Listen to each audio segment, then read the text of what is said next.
Et vous allez nous en dire plus sur le projet d'IHU, donc la construction qui est pratiquement achevée. Là, c'est pour 2016, je crois. Fait, On oui. n'est pas encore on est dans des horizons assez courts. Il s'agit d'intégrer la recherche et les soins, d'intégrer des systèmes d'information hospitaliers classiques avec des systèmes d'information donc, dont on a vu ce matin une illustration autour de l'imagerie, qui était une illustration assez éclatante et éclairante. Et vous êtes, vous, à la direction de ce projet, donc pour que à la fois les travaux, les systèmes, l'équipe, tout soit mis en place début 2016, si j'ai bien compris. Mi-2016. Mi-2016, d'accord. prêt à fonctionner et à nous réparer. Donc, si on a bien compris aussi, dans des temps plus courts, avec beaucoup plus de chances de succès, etc. etc. Enfin, bon, tout à fait. Formidable. Merci pour cette introduction. Bonjour à tous. Donc effectivement, petite présentation de l'IHU avec cet éclairage innovation et sécurité. Alors l'innovation est au cœur, je vais essayer de vous le présenter, de ces concepts d'IHU. Donc on le retrouve dans l'ensemble de nos activités. Et comme en particulier on a des activités de soins qu'on réalise avec les hôpitaux universitaires de Strasbourg, la sécurité et en particulier de l'information médicale est clé.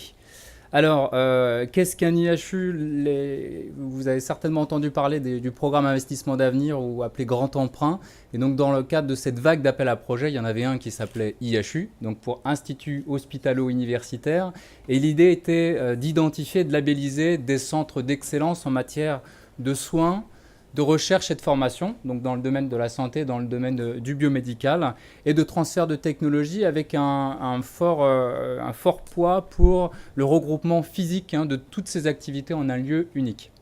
Donc il y avait un jury international, on a eu la chance d'être labellisé. En France, vous avez 6 IHU, et dans les 6 IHU, on est le seul qui est vraiment dans le domaine de la technologie, de l'ingénierie. Les autres sont plus orientés développement pharmaceutique ou biotech.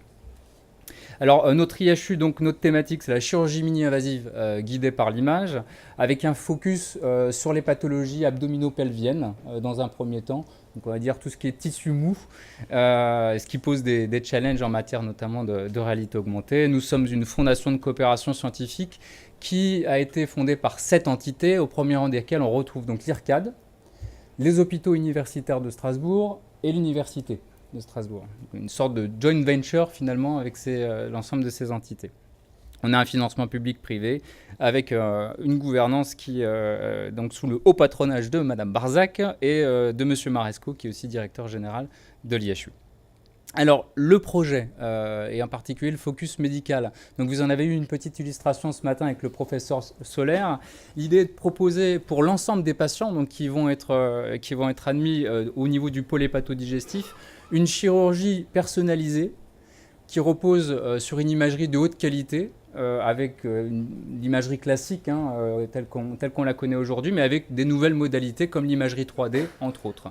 Et ensuite, par rapport à cette imagerie personnalisée, de pouvoir proposer aux patients l'approche la moins invasive possible, avec un ensemble de technologies existantes ou à développer ou à imaginer.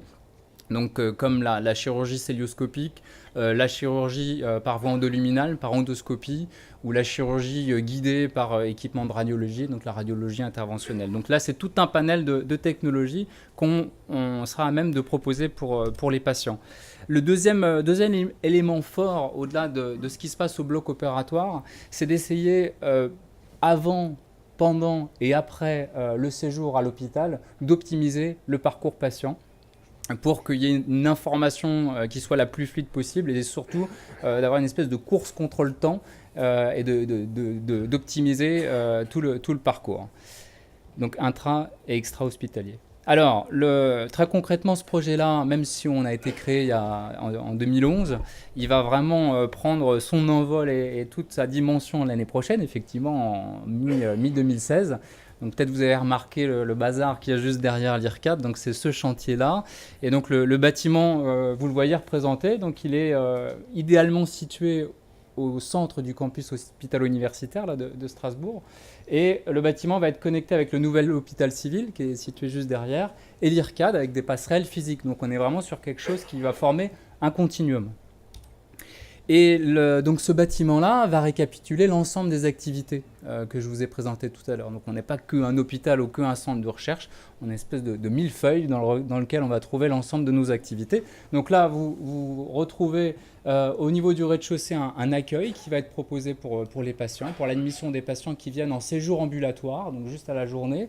Un premier étage qui sont donc des blocs opératoires high-tech pour certains en tout cas, donc une activité de soins. Au deuxième étage, des labos qui regrouperont des chercheurs, des ingénieurs, des gens de l'industrie, des gens de l'académique. L'idée est un peu, dans ce que tu expliquais Sébastien, quelque chose de très dynamique, très multidisciplinaire, vraiment très ouvert et à proximité immédiate des professionnels de santé, qu'ils soient paramédicaux ou médicaux. Et le dernier étage qui sont des blocs opératoires expérimentaux, c'est important d'expérimenter.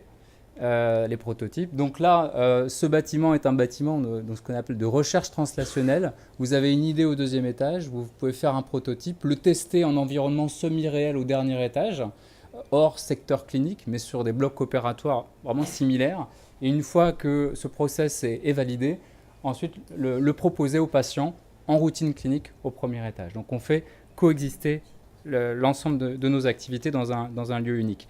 Là, c'est une petite image qui reprend ce que vous a montré Luc tout à l'heure, donc de ces blocs opératoires tels qu'on le saura dans le bâtiment. Alors maintenant, si on fait un petit focus par rapport au numérique et par rapport au système d'information, donc là j'ai représenté de manière un peu schématique les deux bâtiments où on retrouve donc l'hôpital, le nouvel hôpital civil et en bleu l'IHU.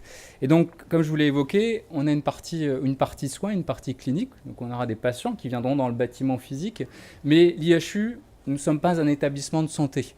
L'établissement en fait qui a l'autorisation, c'est les hôpitaux universitaires de Strasbourg, donc on travaille vraiment avec eux pour ça. Et donc la conséquence directe en termes d'information et de numérique, c'est que dans l'IHU, on aura une extension du système d'information hospitalier. Donc les patients viendront, seront enregistrés avec un numéro d'identification de l'hôpital. Ce seront les mêmes logiciels que ceux qui sont utilisés aujourd'hui au NHC, mais dans le bâtiment de l'IHU, c'est une extension. Et juste en dessous et à côté, vous avez aussi la coexistence d'un système d'information IHU dédié à de la recherche et de la formation. Donc une coexistence, vous voyez, de ces deux activités avec des problématiques d'infrastructure, de câblage que je vous laisse imaginer. L'enjeu de l'IHU, c'est la petite flèche assez simple là, que j'ai représentée en dessous. C'est comment on peut arriver à fluidifier les échanges entre les deux, donc à amener de l'innovation tout en assurant effectivement traçabilité, sécurité. Alors c'est pas exhaustif, hein, mais j'ai essayé d'illustrer notre thématique d'aujourd'hui avec 4 idées. Et vraiment, le point fort, c'est de dire effectivement l'innovation, enfin la sécurité, pardon, en matière d'innovation n'est pas, on ne le voit pas vraiment comme un frein, comme une limite. C'est un élément de plus à intégrer dans un cahier des charges d'une innovation, au même titre que le réglementaire, que des dispositifs médicaux ou autres. Donc c'est très important des journées comme aujourd'hui pour vraiment sensibiliser les innovateurs, hein, pour que dès le début, dans le cahier des charges en plus fonctionnel, on se dise tiens, j'ai une petite ligne sécurité. Alors quelques éléments d'illustration. Alors le premier élément, vous l'avez vu sur la diapo d'avant, une infrastructure où j'ai 2 systèmes d'information qui coexistent. Donc une infrastructure hybride avec certaines salles où il y aurait peut-être de la coactivité, en tout cas de la coprésence de deux équipes. Donc là, on travaille bien ensemble avec l'équipe de M. Gardère et de Joanne Moreau là, qui assure la DSI de l'IRCAD IHU. Et après, très concrètement, il va falloir qu'on mette en place des protocoles pour des échanges de données entre cet univers recherche et cet univers médical, avec un processus d'anonymisation qui assure vraiment une traçabilité impeccable. Deuxième élément, deuxième idée forte, ça a été illustré par Luc tout à fait clairement tout à l'heure, c'est d'innovation pendant le bloc opératoire sur les actes chirurgicaux. Il l'a montré avec l'imagerie 3D. C'est vrai que vous avez vu dans le bloc opératoire ce chirurgien qui est avec son robot et juste à côté il y a son iPad qui est tenu par le petit bras et il touche en même temps.